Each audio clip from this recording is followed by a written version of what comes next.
नमस्कार, मैं अर्चना सिंह कक्षा 12 हिंदी में आपका स्वागत करती हूँ।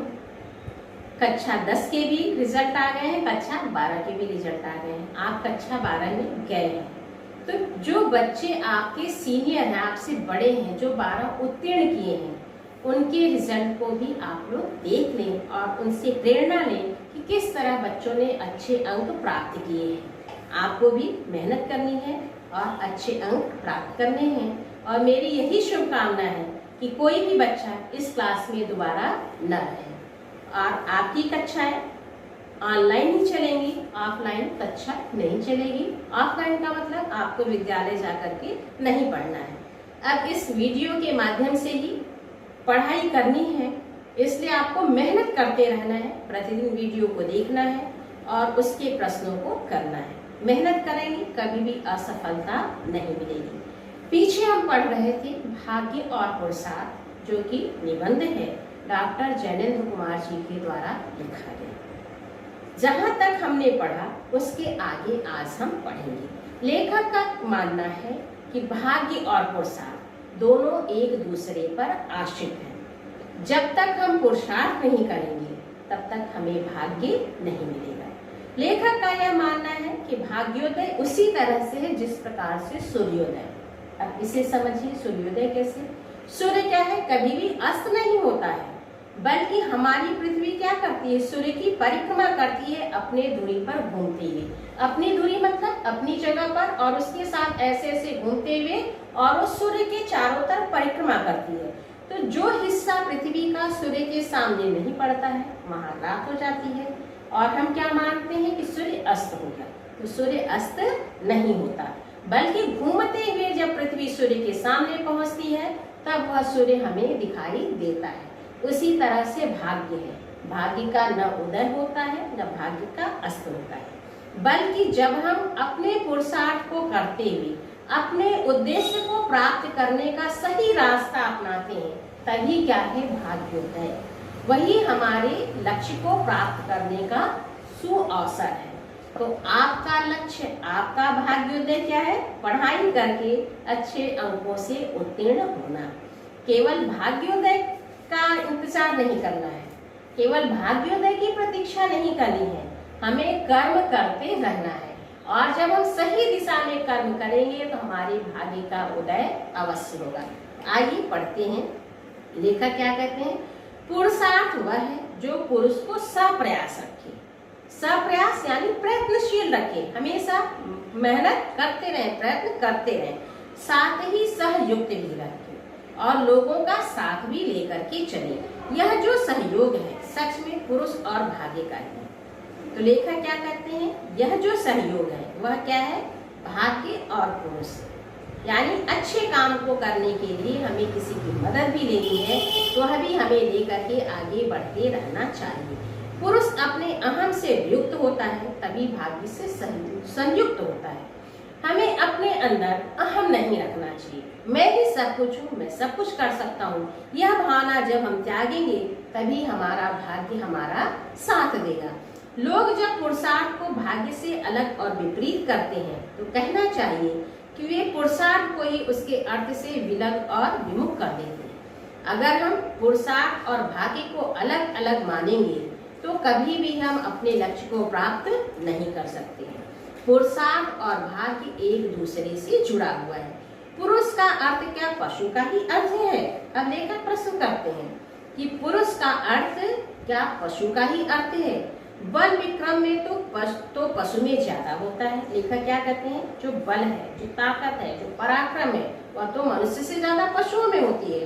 दौड़ धूप निश्चय ही पशु अधिक करता है, लेकिन यदि पुरुषार्थ पशु चेष्टा के अर्थ से कुछ भिन्न और श्रेष्ठ है तो इस अर्थ में कि वह केवल हाथ पैर चलाना नहीं है, न क्रिया का वेग और कौशल है, बल्कि वह स्नेह और सहयोग भावना है। देखिए कितना अच्छा उदाहरण लेखक दे रहे हैं। लेखक क्या कहते हैं कि यदि हम पुरुषार्थ को पशु भी प्रयास करता है, पशु भी खाने के लिए मेहनत करता है, वह भी दौड़ता है। देखते होंगे आप, पशु हमसे ज्यादा बोझ भी उठा लेता है, तो क्या उसे भी हम पुरुषार्थ कहेंगे? नहीं, क्योंकि पशु जो काम करता है उस काम में न तो उसकी भावना होती है, न स्नेह होता है, न सहयोग होता है।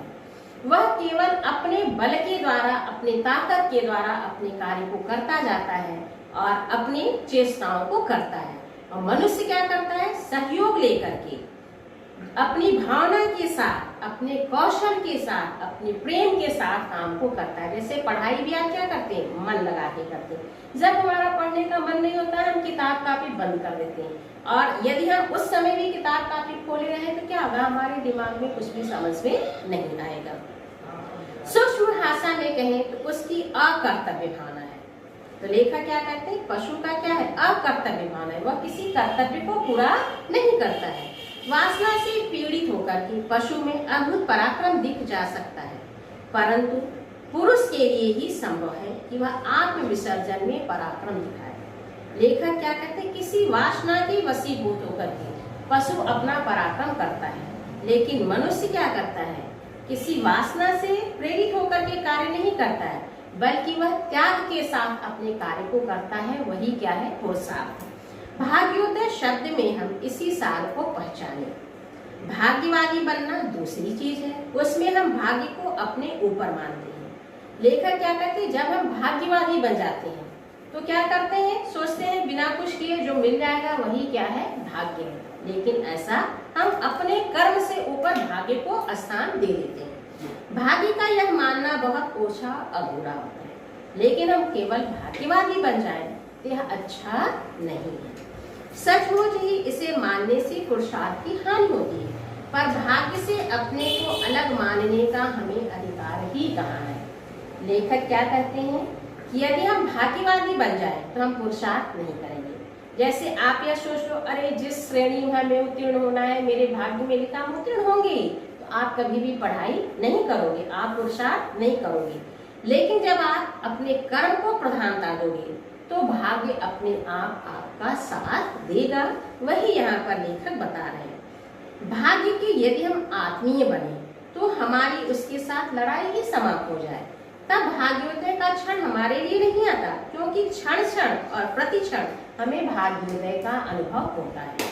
और यदि हम क्या करें लेखक कि फिर हमें भाग्योदय की प्रतीक्षा ही नहीं करनी है। यदि हम पुरुषार्थ करते जाएं और भाग्य को अपना बना लें, भाग्य को उससे अलग न करें, तो प्रत्येक क्षण हमें आनंद का अनुभव होगा। भाग्य यहाँ से वहां तक हमारे जीवन को उदित और आलोकित करता है। ऐसा व्यक्ति विरोधी यत्न या श्रम नहीं करता, उसकी कुछ अपनी आकांक्षा अथवा वासना नहीं रहती, उसका कर्म इसलिए थकाता नहीं, अकर्म की प्रेरणा रहने से उसके कर्म में प्रक्रिया नहीं होती, न बंधन रह जाता है।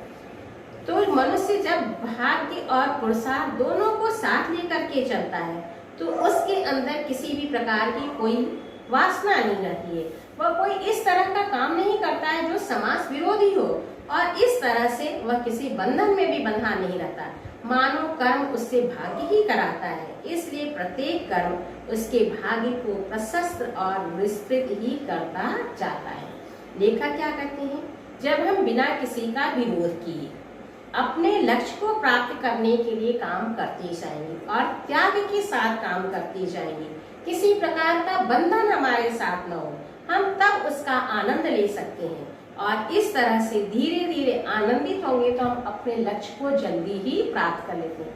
जैसे कहा जाता है ना, जो रुचि हो वह करो। जैसे मान लीजिए आपको अभी पढ़ने की रुचि नहीं है और आप दबाव में, बंधन में, अपने गुरु के बंधन में, अपने माता पिता के बंधन में पढ़ने के लिए बैठ जाए तो अच्छी तरह से आपको समझ में नहीं आएगा, क्योंकि मन क्या है? चंचल है, मन आपका कहीं और लगा है।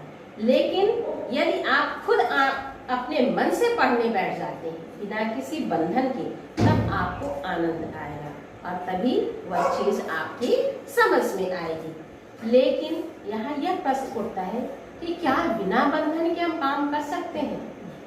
हमें थोड़ा सा बंधन भी चाहिए अपने लक्ष्य को प्राप्त करने के लिए, क्योंकि पढ़ाई थोड़ा सा कठिन काम है।